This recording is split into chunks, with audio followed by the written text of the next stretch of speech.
Okay, welcome to Dave's Cooking Show, and for you today we have Just Chex Mix, or Just Crispix Mix.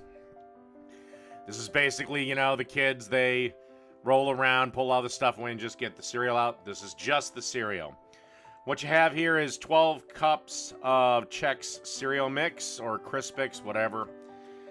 6 tablespoons of butter, 2 tablespoons of Worcestershire sauce, a teaspoon and a half of salt, a teaspoon of pepper, a half a teaspoon of garlic powder, a teaspoon of onion powder, and a half a teaspoon of chili powder.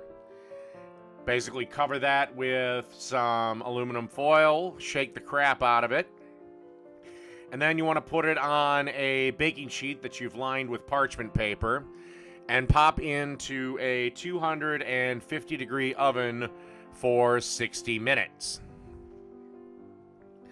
So just like that, and we should be good to go. All right, so 250 degrees for 1 hour. And you do want to stir it at least once, about halfway through. And after an hour, you should be left with something that looks like this. This will keep for a couple of weeks if you have a covered container for it. But trust me, it's not going to last that long. All right, and that is Just Chex Mix. Done.